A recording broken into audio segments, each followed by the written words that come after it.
Welcome back, everyone. My name is Tony Lau. Welcome to the channel. And today we're going to talk about the future, particularly with real estate. So 5 years from now, you can look back at this video and say, he was right. So what makes real estate special, particularly with Feng Shui? Well, for one, if you go to any Asian country, Feng Shui is an integral part of real estate design, architectural structure. They all use Feng Shui. It's in everyone's life. So using Feng Shui seems to be a natural. But when I came to US, that doesn't seem to be the case. And I thought like Feng Shui would be a great tool to help everybody live a better life, earn more money, and build better relationship with other people. And I think we can all agree that nobody wants to buy a home that will go down in value in a couple of years. In 2024, it's a milestone year for feng shui and real estate because of the changing year for the Ternary 9 cycle. It's a method we use to measure the prosperity of a land. So the 9 cycle comes in 3 different branches in 60-year chunks: the upper, middle, and the lower. We're currently in the lower branch right now with cycle 7, 8, and 9. Each of the cycle is 20 years long. So from cycle 7, we have 1984 to 2003. Cycle 8 is from 2024 to 2023. Cycle 9 goes from 2024 to 2043. Notice something I just said? Cycle 9 starts from 2024, which is what year we're in right now. So why is it important? Because it changes the way we measure a home. So every home has a base score. If I ever been to your house to do feng shui analysis, I usually would give you a base score from either -30 to 120, with -30 being very bad, 120 being like excellent. You got the perfect house. That's the range you would get if you were in cycle 7 or cycle 8. So cycle doesn't change from your house. If you like have a cycle 8 home right now and now cycle 9, it doesn't automatically go to 9. You kind of grandfather in to the previous cycle or cycle you move into, unless you change your kitchen. We can talk about that too. So basically, from cycle 7 to cycle 8, you can have this very wide fluctuation from -30 to like 120. But cycle 9, the special cycle, it will actually carry on even further than cycle 9. So in cycle 9, you're going to have okay houses to good houses. None of those great houses, but none of those bad houses. Cycle 9 will always be boosting something, like rather it's your health or your wealth, one or the other, never both, and never make it worse. So the general rule for cycle 9 is that houses facing north and east are preferable over houses facing west and south, but not by much. So what should we worry about then if the direction is not as much of a concern now? So instead, we should be focusing on the location of the room rather than the right sector or corner to make sure you get the most out of the feng shui aspect of the house.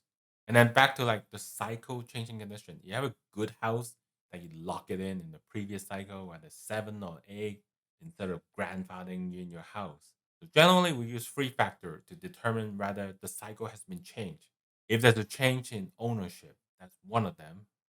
Second one is you remodel the kitchen, particularly with the stovetop. If you replace the stovetop, it is considered a new home once you change the stove. Rather, it's a second stove in the basement, it will change the cycle. Lastly, it's pretty rare. Usually, it's done by a feng shui profession. If you redesignate a main entrance, so for example, you use the south side as a main entrance, and the feng shui professional said, "Oh, this is bad layout. Try to use the side entrance on the west as your main entrance." That would constitute a change in the cycle. Usually done to improve the condition of the house. If your house is logged into a really bad baseline, so changing the entrance will increase your baseline. Going from like a -30 to 50 is still a pretty good improvement. And this mid condition will continue into cycle 1, except the direction will switch. So instead of northeast, it will be southwest that are better on the houses versus cycle 9 is the other way around. And by the time cycle 1 happened, 2044 to 2063, I don't think a lot of us will be around by that time. Let's not worry about cycle 2 and 3. When you get to cycle 1, you can look back on this video and see and who knows what's going to happen in 40 years. Let's focus on the next couple years. With real estate, you shouldn't expect a major gain over the next couple years because there's a lot of factors. We're in the firewood cycle right now, and then interest rate, home prices, rental condition, and then the local job market might vary in your area. You shouldn't expect a major growth in real estate until 2027. So what do you do now? Do you just sit around and just hope for the best? Of course not. Any seasoned real estate investor will tell you that real estate is a long game. You plan ahead. It's similar to farming. Like during winter, there's nothing to do. Do you like just sit around? No, you plan ahead. Tilt the ground, wait for spring to come so you can plant the crops. There are different phases in real estate. Right now, the market is high right now. It's still pretty high for a lot of area. So you won't be buying houses right now. Or even new development projects. That's the next phase. Right now, you could be buying land before the development even happened. And then when the price start going down, you could be buying into development project, then houses. Now keep in mind, buying land is a multi-year project. It could be several years until you see any gain or return. So you could be sitting on some land for multiple years. So just prepare for that. So whenever you buy into long-term project, remember to follow these general rules. For cycle 9, area with north-facing water will grow significantly over the next 20 years. So look for any water sources with an underdeveloped area on the south. That's going to be the next place to boom and grow. Now, I said water source also include roads. So any major freeway is considered another water source as well. So you live in a desert like me, we still have water. The roads can also include development projects. For example, government building road to an area that's isolated will also bring growth to that area because road is considered a water source in Feng Shui as well. Now, another factor to consider is the quality of the water. So, say we got the Great Salt Lake and the Utah Lake in the proximity of my area. The Great Salt Lake is kind of like the Dead Sea with like a lot of concentration water of salt. So, icky water is not very good quality of water. And Utah Lake is a freshwater lake with fish and stuff. Not all lakes are created equal. One is better than the other, depends on the quality of the water. And you can tell by the development of the surrounding area, one is better than the other based on the quality of the water.